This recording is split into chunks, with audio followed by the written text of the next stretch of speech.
Bueno, mi nombre es Elita Luisa Rincón Castillo. Soy economista, graduada en 1989. También, comentar que durante la becaría estudié la maestría en economía. Casi siempre hago estudios en paralelo, casi siempre.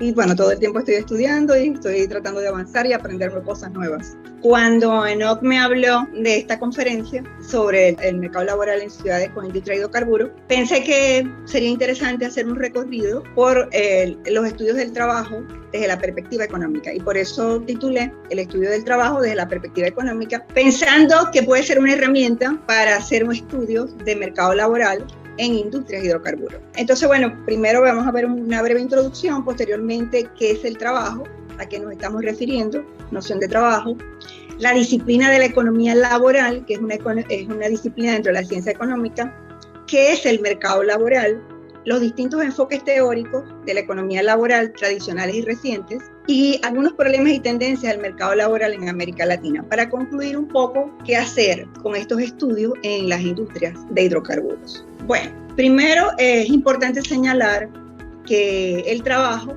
es un factor fundamental en la vida humana. Simboliza las relaciones entre seres humanos y la naturaleza, que producen bienes o servicios y dan forma a las interrelaciones sociales. Y estas interrelaciones permiten o facilitan la base de la producción económica, que se refleja además en la vida social y política. Ese es un elemento fundamental, ¿verdad?, a considerar. El trabajo constituye un concepto clave para entender la manera en que la sociedad distribuye la riqueza, el poder, y añade o excluye a ciertas poblaciones, encaminando una distribución de bienes, servicios y acceso a recursos que puede ser más o menos justa. Ahora bien, este estudio del trabajo representa de alguna manera el inicio de la estratificación socioeconómica.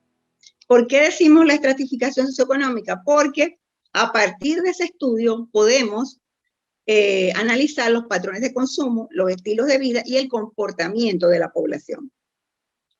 Ahora bien, para los economistas, el trabajo es un agente de producción, es un factor productivo, con los cuales se elaboran bienes y servicios, que son el resultado apreciable, por supuesto, de la actividad económica. Y ese trabajo recibe una retribución, que es el salario, ¿ok? La visión neoclásica que veremos más adelante. La economía se focaliza, entre otros temas, en determinar las causas y por qué varían los salarios, cuál es el nivel de empleo y cuál es el nivel de ingreso. Y, por supuesto, uno de los problemas fundamentales que se presentan allí es el tema del desempleo o el paro, que es uno de los contratiempos económicos más graves, que entonces la política económica tiene como objetivo generalmente mantener niveles altos de empleo, o lo que los economistas llamamos la búsqueda del pleno empleo. La siguiente. Ahora bien, esta noción de trabajo generalmente se refiere al trabajo remunerado. Tanto economistas, sociólogos como abogados generalmente están hablando de trabajo, pero en el sentido de trabajo remunerado. Entonces, eso es una limitante en cuanto a este tema, ¿verdad? Las investigaciones que de diferentes perspectivas han contribuido a reconceptualizar esa noción del trabajo han tenido escasa influencia en las principales corrientes de dicha disciplina. Especialmente se realiza un uso indistinto de las nociones de trabajo y empleo, ¿ok? Suponiendo que todo trabajo va a ser empleado, lo cual acarrea equívocos, pues si se habla de no tener trabajo, en realidad se está expresando en no tener empleo. Cuando en los censos se hablan, por ejemplo, de las amas de casa como inactivas, se debe a que su trabajo no tiene reconocimiento social como empleo. Es de relevancia entonces cierta observación sobre la construcción histórica del empleo a través de la lucha entre empleadores y trabajadores y la creación de una cultura del trabajo, que eso va a dar como resultado a disciplinas como el derecho al trabajo, la economía del trabajo y el derecho sindical. Entonces, fíjense que el tema laboral puede ser abordado de distintas disciplinas. Normalmente se confunde el reparto del trabajo con el reparto de empleo. Ahí entonces es una de las críticas que se puede hacer, ¿verdad? Y esto sucede porque se está pensando que ese trabajo siempre es asalariado. Así entonces el trabajo se convierte en aquella labor retribuida por un salario, pero entonces se deja fuera del ámbito laboral aquel trabajo no retribuido, por ejemplo, el trabajo doméstico, ¿no? Que es el trabajo que generalmente hacemos las amas de casa. En realidad, No fue hasta el siglo XVIII cuando nació el concepto contemporáneo de trabajo. En este sentido, el trabajo sería una invención de la modernidad, dirían los sociólogos, que no puede confundirse con las tareas indispensables para el mantenimiento de la vida en cada uno. Así entonces el concepto moderno de trabajo vendría determinado por el tiempo, siendo esta una de las cualidades del capitalismo, para decir lo que es trabajo y lo que no es en función del valor del tiempo perdido en la labor. Ahora bien, los economistas, y ya entonces entramos al segundo punto, que tiene que ver con la disciplina de la economía laboral, también la economía de alguna forma me impregna casi todos los fenómenos de la vida. Y entonces en el mercado de trabajo se transa un recurso, que es el recurso humano, pero este recurso humano y este mercado presenta ciertas peculiaridades, ¿verdad? Y es lo que ha dado origen a una disciplina denominada la economía laboral o la economía del trabajo. Por ejemplo, McConnell Group tiene una obra que está allí que se llama Economía Laboral Contemporánea. Considera que estos mercados de trabajo de cualquier país tienen características muy particulares. Sus transacciones son muy distintas a las del mercado de cualquier producto y su complejidad obliga a un estudio pormenorizado para revisar y orientar los conceptos de demanda y oferta que se aplican en este campo. ¿Qué quiere decir? Que no es lo mismo el mercado de trabajo que el mercado de bienes o servicios, que el mercado de dinero. Esa complejidad del estudio del trabajo ha hecho entonces que nazca una disciplina como la economía laboral. ¿De qué trata entonces la economía laboral? Tiene como finalidad el estudio de la organización, funcionamiento y resultados de los mercados de trabajo, las decisiones de sus participantes presentes y futuros y las medidas relacionadas con el empleo y la remuneración. Entonces, la economía laboral se encarga entonces de estudiar, ¿verdad?, este mercado, pero además estudia lo que tiene que ver con empleo y con salario. Estas decisiones y medidas están relacionadas con muchas cuestiones socioeconómicas, como por ejemplo la inflación, la pobreza, el costo de producción de bienes y servicios, el tema de las migraciones, los acuerdos internacionales, entre otras variables. Entonces, es una disciplina bastante interesante y bastante compleja. Aquí podemos ver un gráfico donde mostramos rápidamente ese ámbito, ese campo de estudio de la economía laboral. Y generalmente la economía como ciencia está dividida en dos enfoques, el enfoque microeconómico y el enfoque macroeconómico. Como en la maestría de economía también vemos microeconomía, lógicamente, ¿no? En la microeconomía, nosotros podemos allí, en el enfoque microeconómico, podemos estudiar la oferta y la demanda de empleo, las decisiones de trabajar, la tasa de actividad y la calidad del trabajo. Y desde el enfoque macroeconómico, por supuesto, hay otros elementos importantes, los salarios, la inflación, la productividad, el tema de los sindicatos, la participación del Estado, todos esos elementos van a influir en el mercado de trabajo. Se puede señalar entonces, ya entramos en el tercer punto, que tiene que ver con el mercado laboral. Entonces, ¿qué es el mercado laboral? ¿Qué vamos a entender por mercado laboral? Se puede señalar que el mercado laboral es en principio un mercado como otro, ¿verdad? ¿Qué quiere decir eso? Bueno, que es un mercado que está sujeto a oferta y demanda de trabajo. Sin embargo, tiene elementos diferenciales, ¿no?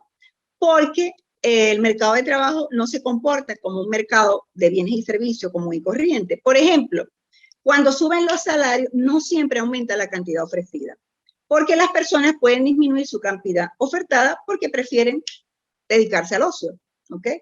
Por otra parte, en el mercado de trabajo están representados trabajadores y empleadores, que son los que conforman la demanda y la oferta, respectivamente. Entonces, también allí puede haber pugna entre ambos agentes. El mercado de trabajo, o también fuerza de trabajo, como dirían los marxistas, es un concepto también importante en la cultura científico-social. Bien se trate de mercado perfecto o imperfecto, de mercado interno o externo, de mercado único o segmentado, siempre vamos a hablar de mercado de trabajo. Es decir, las distintas características que puedan tener este mercado no significa que no deja de ser un mercado, ¿verdad? Porque debemos considerar esos dos elementos fundamentales que son la demanda y la oferta, pero también el punto de equilibrio que sería el salario.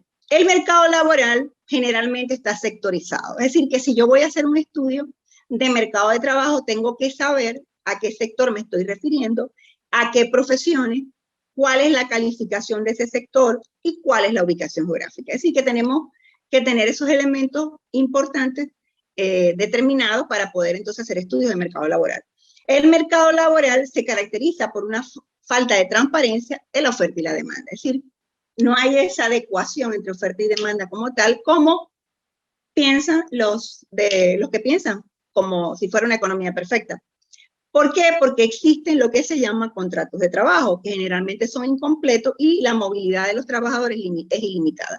En el mercado laboral, estas condiciones entonces dificultan lo que los economistas llamamos juego de oferta y demanda. Es decir, que actúen de manera flexible estos mercados. No existe tal flexibilidad. Por eso se puede decir que es un mercado imperfecto.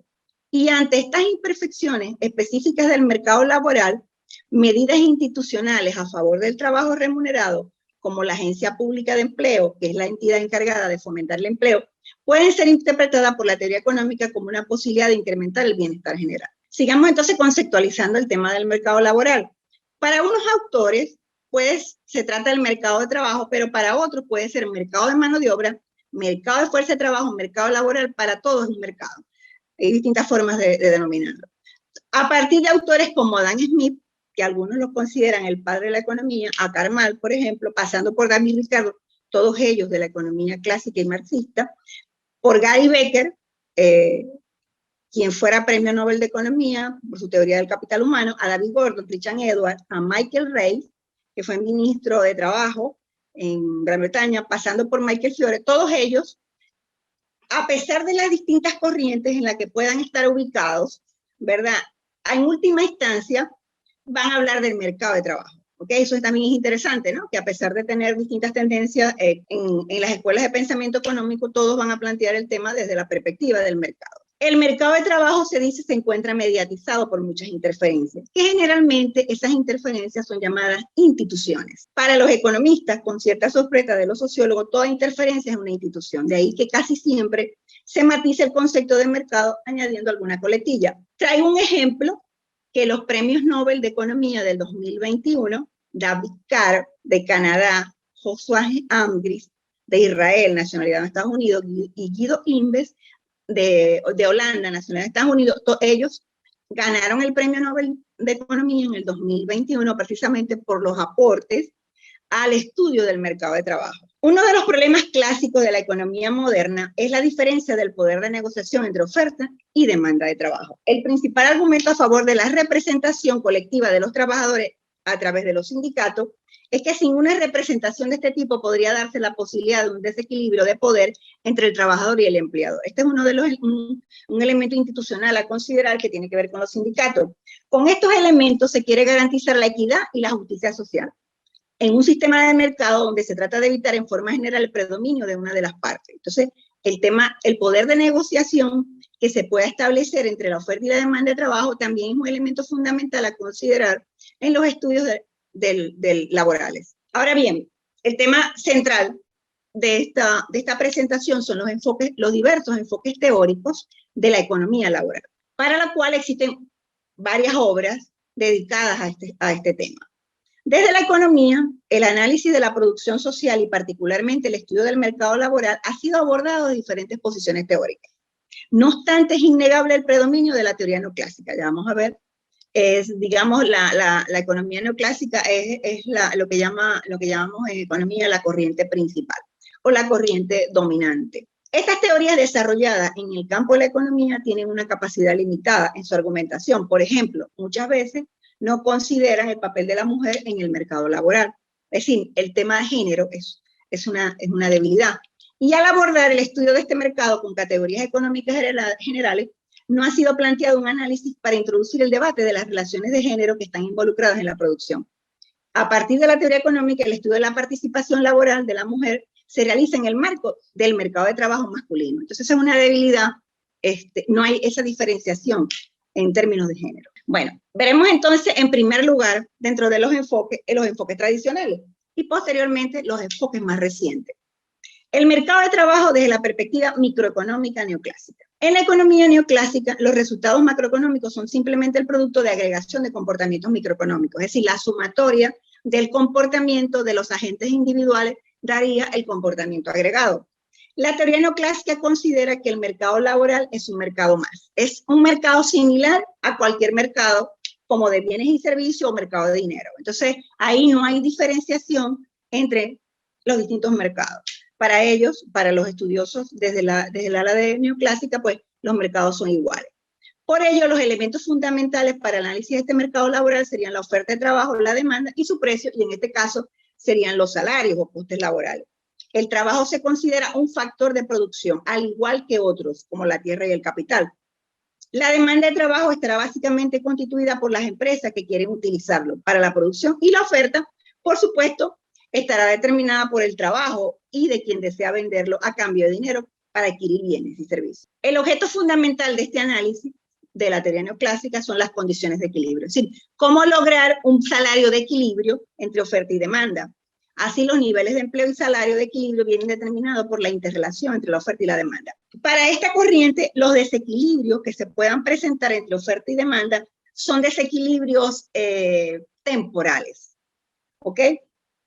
En coherencia con esto, el funcionamiento del mercado de trabajo, desde el punto de vista neoclásico, tiene ciertos supuestos, que hay homogeneidad en el trabajo, todos son iguales, todos tienen las mismas capacidades, la información es perfecta y el comportamiento de los agentes es de tipo racional. Por eso, en esta corriente se considera la fuerza de trabajo de tipo homogénea, por lo que todos los trabajadores y trabajadoras y trabajadores tienen un nivel de cualificación similar y suficiente para ocupar cualquier puesto de trabajo, y los requerimientos de cualificación de cualquier puesto de trabajo en cualquier sistema productivo son iguales.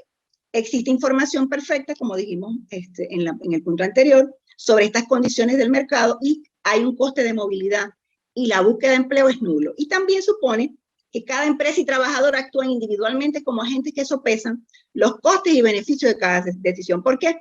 Porque esta visión es una visión microeconómica, ¿ok? Y por supuesto, la sumatoria de las decisiones de esto me darían las decisiones macroeconómicas. Bajo esta hipótesis, entonces, el enfoque neoclásico presenta que el equilibrio a largo plazo sería alcanzable con unos niveles de desempleo bajos y con niveles salariales similares para todos los trabajadores. La postura de esta corriente es que existe flexibilidad, ¿verdad? El mercado de trabajo es flexible y el paro o el desempleo que existe es voluntario. A esa corriente neoclásica se contrapone la corriente de la macroeconomía keynesiana. John Maynard Keynes, un economista del siglo XX, que hizo sus aportes en medio de la Gran Depresión de 1929. El modelo keynesiano del mercado de trabajo es similar al neoclásico, pero en el modelo keynesiano se entiende que el problema del paro se origina en el mercado de bienes y servicios. Es un problema de demanda agregada, es un enfoque macroeconómico. Digamos, esta postura de Keynes se trata de un enfoque macroeconómico porque la causa del paro es la insuficiencia de la demanda agregada, y ello provoca entonces la reducción de la demanda de trabajo. Para ello, para reactivar eso, pues entonces hace falta el papel del Estado. La aportación de Keynes se basa en el reconocimiento de que los precios y los salarios no son flexibles. Entonces, ya estamos viendo la contraposición con la otra corriente, sino que exhiben una importante tendencia a las rigidez a la baja. Ello impide entonces que estos bajen cuando hay exceso de oferta de trabajo, y entonces el paro es involuntario. Entonces, mientras allá era el paro voluntario, es decir, que la gente que está desempleada es porque quiere, para Keynes el paro es involuntario. El paro no depende de la persona en sí, sino de las condiciones económicas del momento. La crisis económica del año 1929 y la obra de Keynes en el 36, que es la teoría general de la ocupación y el interés del dinero, marcaron un momento importante para el desarrollo de la economía laboral. Keynes pensaba que la economía no tendía de manera automática hacia el pleno empleo y que las fuerzas del mercado no eran suficientes para salir de la recesión. Y entonces allí es que va a intervenir el Estado, ¿verdad? La teoría keynesiana hace hincapié en que la fuente del desempleo es la insuficiencia de la demanda agregada, y en este sentido se concibe la existencia de un desempleo involuntario, derivado de una demanda efectiva insuficiente. Keynes entonces sostiene que el pleno empleo será aquella tasa de paro con la cual el ritmo de inflación se estabiliza si la oferta monetaria crece de acuerdo con la renta, y donde los incrementos de demanda global no reducen el paro, sino que aumentan los precios. En definitiva, la teoría keynesiana establecía que la actuación del gobierno es indispensable para reconducir a la economía hacia el pleno empleo. En la postura anterior, el pleno empleo se logra a largo plazo y las crisis o desequilibrios son temporales. En este caso, para Keynes, largo plazo todos estamos muertos, y entonces el Estado debe intervenir para salir de la crisis. Así, los gobernantes tienen que garantizar una demanda suficiente para crear y mantener el empleo, pero esta no puede ser excesiva con el fin de evitar un aumento de la inflación. Ahora bien, existen otras corrientes tradicionales, como la marxista y la institucionalista, que también son interesantes considerar. La teoría marxista se basa en la idea de que la relación laboral no es solo una relación de mercado, sino también, sobre todo, una relación social entre dos tipos de individuos que tienen intereses diferentes y con frecuencia contrapuestos en el proceso productivo. Esta es la idea fundamental para comprender el proceso de trabajo que lo hace diferente de cualquier otro mercado. En definitiva, la teoría marxista destaca la distinción entre fuerza de trabajo y trabajo. Y en este sentido, sostiene que el capitalista debe convertir la fuerza de trabajo que ha comprado en trabajo, esfuerzo humano real realizado en el proceso de producción. Entonces es interesante esta postura de Karl Marx. El marxismo, la postura del marxismo es que el sistema capitalista es inestable por naturaleza, intrínsecamente inestable, basándose en la tendencia de la anarquía en el mercado como en el conflicto irreductible del sistema por la distribución de la renta entre propietarios y no propietarios de los medios de producción. Esta es la pugna que se va a dar por el excedente, que se destina a beneficios y a salarios, y la pugna sobre quien decide cuál será el destino de los beneficios. En este sentido, la postura marxista dice, bueno, que hay una especie de contradicción entre beneficios y salarios. Entre más gane un trabajador, menos beneficios obtendrá el capitalista, por decir así.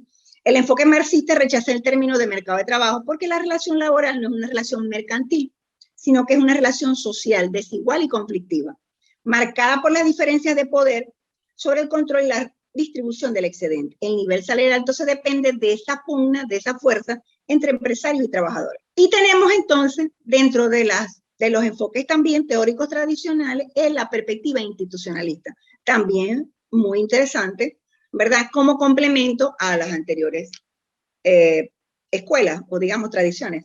La economía institucionalista surge a principios del siglo XX, pero en el caso del mercado laboral se va a desarrollar a mediados de ese siglo. Desde el enfoque institucionalista, el funcionamiento del mercado no responde al juego de oferta y demanda. Entonces, aquí te vemos que tanto el marxismo como el institucionalismo son críticos a la visión neoclásica. El mercado de trabajo está definido y limitado por una serie de instituciones. ¿Cuáles son esas instituciones? Los sindicatos, las organizaciones patronales y las políticas públicas, quienes complementan y sustituyen el mercado. Al moderar entonces los comportamientos individuales y colectivos, las instituciones generan patrones que definen y ajustan las variables económicas y son esenciales para explicar las formas diferentes que presentan tanto las etapas de expansión como de recesión en el tiempo y en el espacio. Es decir, que vistas ya estas cuatro escuelas, vamos a decir, o estas cuatro tradiciones, que son las, digamos, escuelas de pensamiento económico, los neoclásicos, los keynesianos, los marxistas y los institucionalistas, las cuatro corrientes que hemos visto, ¿verdad? Vemos entonces que los cuatro corrientes, por supuesto, son estudiosos del trabajo, pero con enfoques distintos. Mientras la visión neoclásica considera, ¿verdad?, que el mercado laboral es un mercado perfecto, ya desde Keynes, pasando por el marxismo y el institucionalismo, el mercado laboral es imperfecto. Es imperfecto porque hay que considerar otros aspectos distintos a la oferta y la demanda que tienen que ver con las instituciones, y también que en el caso de Keynes, por ejemplo, el desempleo no es una cuestión voluntaria, sino involuntaria. Entonces, eso tiene efectos dentro del mercado de trabajo. Un segundito.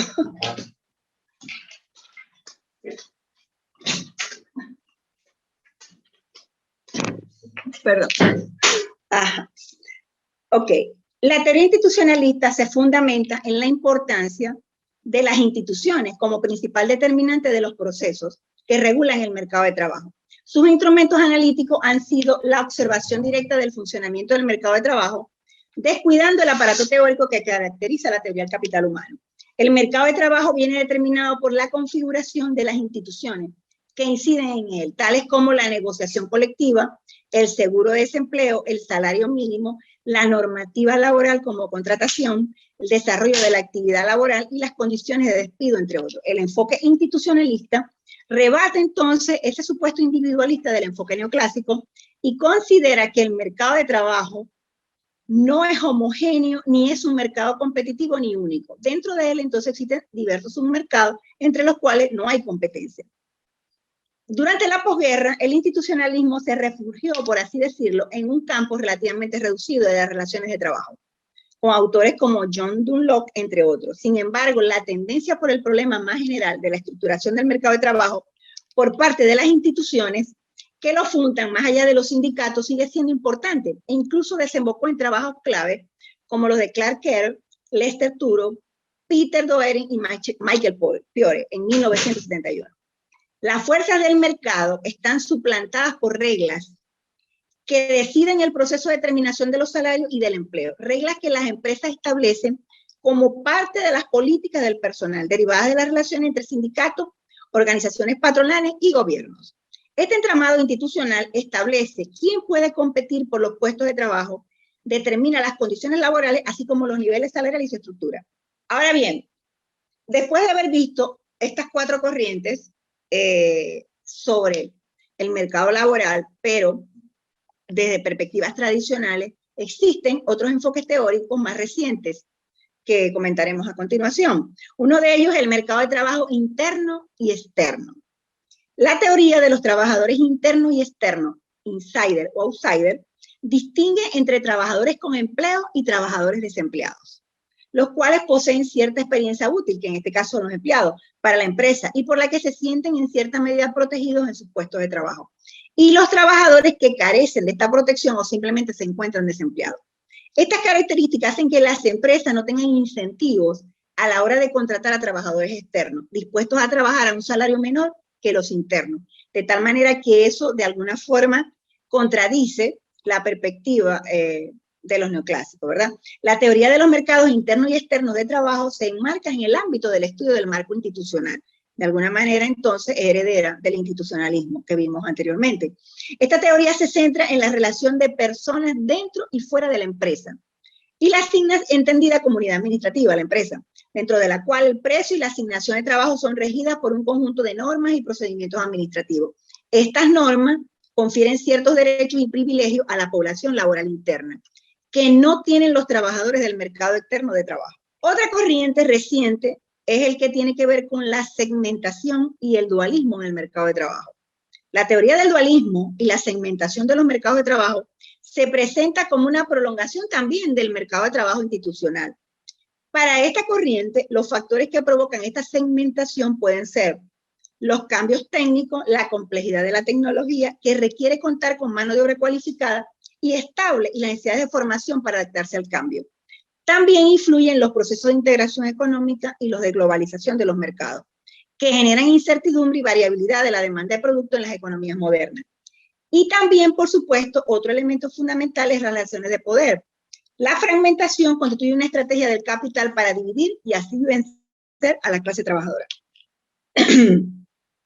Otra perspectiva que podemos considerar es que ya sí es más seguidora de la visión neoclásica, es el mercado de trabajo desde la perspectiva de la Escuela de Chicago. La Escuela de Chicago supone la resurrección de la teoría competitiva neoclásica y trata de entender esta metodología neoclásica al conjunto, o de extender al conjunto del mercado laboral. Reconocen, por supuesto, que existen una variedad de imperfecciones en ese mercado de trabajo, pero las consideran poco significativas, de manera que mantienen que los mercados de trabajo son competitivos. No consideran relevante el realismo de los supuestos. Lo que les preocupa es si el mercado de trabajo se comporta como si fuera competitivo. Y en este caso les preocupa su capacidad de predicción y no la explicación de la realidad. Consideran que el mercado laboral funciona como un mercado competitivo y para ello cualquier limitación o imperfección lo tratan como una actuación racional que sopesa costes y beneficios. También, así como existe aportes desde el institucionalismo y del marxismo, hay también aportes desde el nuevo institucionalismo y el nuevo marxismo. Frente a la ortodoxa Escuela de Chicago, se puede confrontar un variado grupo de economistas que se pueden considerar como continuadores de los primeros institucionalistas de la posguerra, Kerr y Dunlop. Les une una preocupación por las instituciones y la admisión de numerosas imperfecciones del mercado, lo que impide tratar el mercado de trabajo como un mercado perfectamente competitivo. En el mercado de trabajo existen desequilibrios que pueden ser persistentes, que lo diferencian radicalmente del mercado de bienes y servicios. Así, la realidad muestra que ante las altas tasas de desempleo, los salarios no se reducen ni pueden reducirse hasta lograr el pleno empleo, que es la visión neoclásica, ¿verdad? Dado que existe esa flexibilidad en el mercado de trabajo. Pero al introducir estas instituciones, el mercado no es perfecto, es imperfecto y entonces es rígido, ¿ok? No es flexible.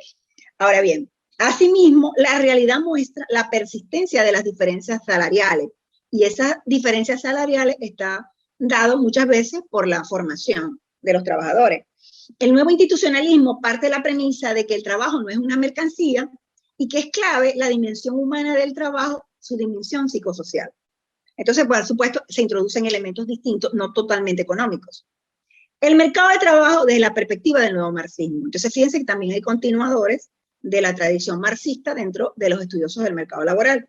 El pensamiento marxista parte del conflicto ineludible entre propietarios del capital y trabajadores. Esa es la visión del marxismo, digamos, tradicional. Por lo que las claves del proceso económico son las relaciones de poder entre los agentes sociales y las instituciones sociales. Instituciones que son producto del desarrollo histórico y del cambio social. Fíjense entonces que también dentro del marxismo se introduce el tema de las instituciones, solo que la perspectiva marxista es que el mercado de trabajo es conflictivo.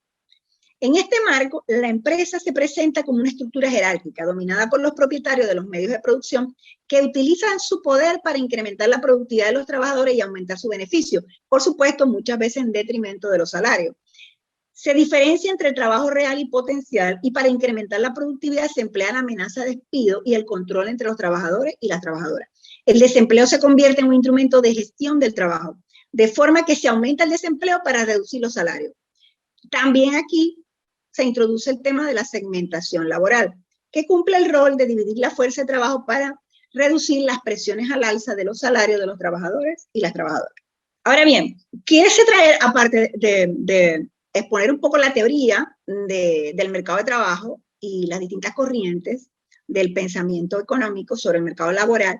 ¿Qué pasa en América Latina, okay, en relación al mercado laboral? Y para ello analicé un trabajo que me pareció interesante, aunque es del 2016, pero de alguna manera es actual, de Daniel Olesker, quien escribió un artículo que se titula El mercado laboral en América Latina, pasado, presente y futuro. Daniel Olesker es economista por la Universidad de la República de Uruguay, magíster en la Universidad de Lovaina y además es profesor titular de la Universidad de la República.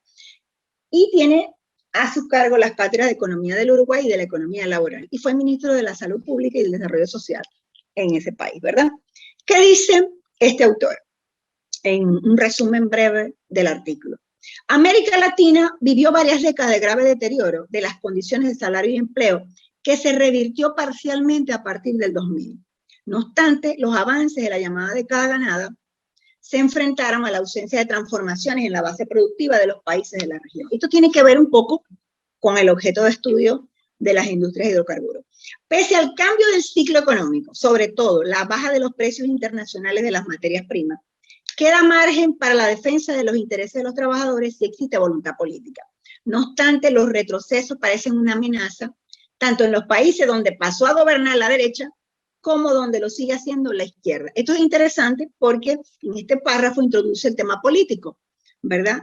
Como tal. A pesar de las tendencias ideológicas, pues depende de la voluntad política que se pueda apostar por mejorar los intereses de los trabajadores y las condiciones de bienestar de los trabajadores. Bueno, en este artículo, Olesker hace un análisis, unos antecedentes, ¿verdad? Antes de llegar al 2000, planteando las políticas que estuvieron presentes en América Latina durante los 80 o desde los 70, digamos así, pero más fundamentalmente 80 y 90, ¿verdad? Ante la crisis y la deuda externa. Recordemos entonces el consenso de Washington. Y es interesante, pues, al leer el artículo, recordar que yo hice mi tesis doctoral que presenté en el 2012 sobre los programas de ajuste estructural en el 2012. Y hice un estudio de los países andinos entre el 80 y 2000. Una mirada hacia las perspectivas del trabajo en la región debe partir del momento actual. En este sentido, se debe destacar el quiebre de un proceso de grave deterioro de las condiciones de salario y empleo en la región, registrado durante el periodo que va desde fines de 1960 hasta comienzo del 21, tomando como base el llamado consenso de Washington en América Latina, donde se emprendieron fuertes procesos de apertura y de regulación.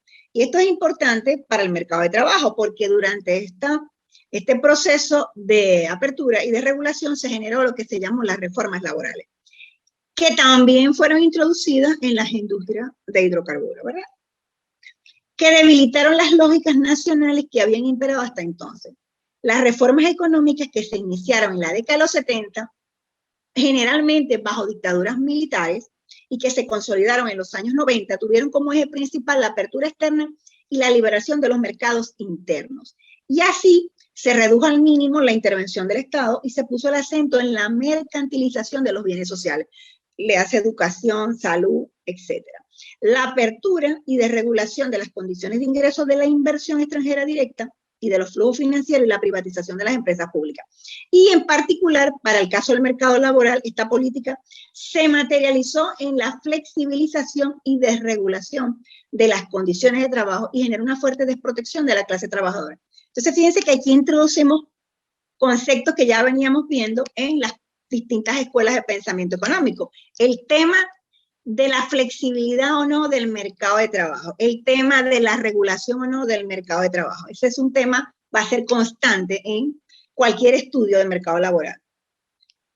Ahora bien, es que se pregunta, ¿cuáles han sido entonces los resultados? ¿Cuáles fueron los resultados de este modelo de liberalización, desregulación y apertura externa? Dice, se puede afirmar que el periodo considerado, es decir, que va de los 70 a los 2000, se produjo un crecimiento del desempleo, un aumento de la precarización del trabajo, un estancamiento en algunos casos de la reducción de los niveles de salario real y junto con ello una segregación social y habitacional de las familias trabajadoras. Es decir, los años 90 representaron un gran retroceso de las condiciones de vida de la clase trabajadora en América Latina.